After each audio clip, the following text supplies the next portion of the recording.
Hello students, today I am going to start HCF. HCF means highest common factor. So, how to find out the HCF of given two numbers, or the numbers may be more than two also. How to find out the HCF of given numbers.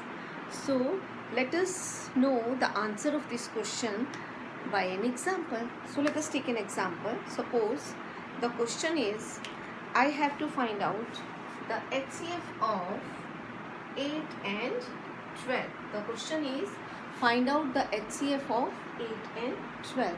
Children, as you see here, the meaning of HCF is highest common factor. So what I do, I divide my process into 3 steps. So my first step is to find out the factors of these numbers, given numbers. Factor means I have to find out the factors of given numbers. यहाँ पर हमारे पास 2 numbers दिए हुए हैं, so इन 2 numbers के हम factors निकालेंगे. Now second step is to find out the common between them. हमारे पास इस नंबर के फैक्टर्स आ जाएंगे, हमारे पास इस नंबर के फैक्टर्स आ जाएंगे. देन द नेक्स्ट स्टेप हमारा होगा to find out the common between them. उनके बीच में ऐसे नंबर्स जो कि 8 के भी फैक्टर्स हैं और 12 के भी फैक्टर्स हैं. Now the last step number 3 is highest. Highest means to find out the highest, सबसे बड़ा highest factor, highest common factor. मतलब हमने सबसे पहले फैक्टर्स निकाले, उसके बाद हमने कॉमन फैक्टर्स निकाले, और सबसे लास्ट में जो स्टेप नंबर 3 है उसमें हम जो कॉमन फैक्टर्स में से जो सबसे हाईएस्ट वाला है उसको हम सर्कल कर देंगे. That will be our answer.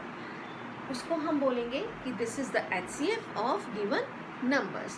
So let us start with this example. So first of all, I have to find out the factors of 8, and I know that you also know the method of finding out the factors. In my previous video I told you about this. So I start with the 1 multiply by 8. 1 से start करते हैं. 1 multiply by 8 is equal to 8. 2 multiply by 4 is equal to 8. Now I have to stop here. मुझे यहीं रोकना पड़ेगा because इसके आगे जो numbers हैं वो सारे हमने यहाँ पर लिखे हुए हैं. We have already written them. So the factors of 8 are 1, 2, 4 and 8. Right? Similarly, I can find out the factors of 12. So let us start. 1 multiplied by 12 is equal to 12. Is 2 is divisible by 12? Yes. 2 multiplied by 6 is equal to 12. 3 multiplied by 4 is equal to 12. Now I have to stop here because 3 के बाद 4 आता है. 4 already हमारे पास यहाँ है, ये हमारे पास यहाँ लिखे हुए हैं 4, 6 and 12. सो हमें आगे करने की जरूरत नहीं है. तो फैक्टर्स ऑफ 12 आर, अब हम फैक्टर्स ऑफ 12 लिखेंगे. कौन कौन से हैं? 1, 2, 3, 4, 6 and 12. ये तो हमारा हो गया फर्स्ट स्टेप कि हमने फैक्टर्स निकाल लिए. Now second step is common. अब हमें क्या करना है? We have to find out common factors of 8 and 12. 8 और 12 के जो कॉमन है हम वो निकालेंगे. अब 8 और 12 के कॉमन जो है हम वो देखते हैं कौन कौन से.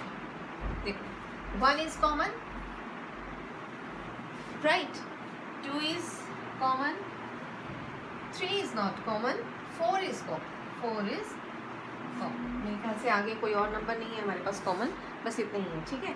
सो common factors of 8 and 12 are 1, 2 and 4. This is our step number 2. Now this last step is highest common factor means HCF. This is our last step. और मैंने आपको बोला था जो भी common factors हमने निकाले हैं, which one is the highest? 4 is the highest. So 4 is said to be the HCF of given two numbers 8 and 12. So let us revise quickly जो हमने आज किया. Let us revise it. So first of all, the numbers, 2 numbers are given to us. Here 2 numbers are given to us. It may be 3, मैंने आपको बोला है ना कि 3 भी हो सकते हैं, but the method remain same. So हम क्या करेंगे, जो भी नंबर्स हमें गिवन है, quickly we have to find out their factors. First step number 1, find out the factors. Step number 2, find out the common factors, circle the common between them. Then the last step is find out the highest one. Common factor में से जो highest है उसको हम circle कर देंगे. That is the HCF of given numbers.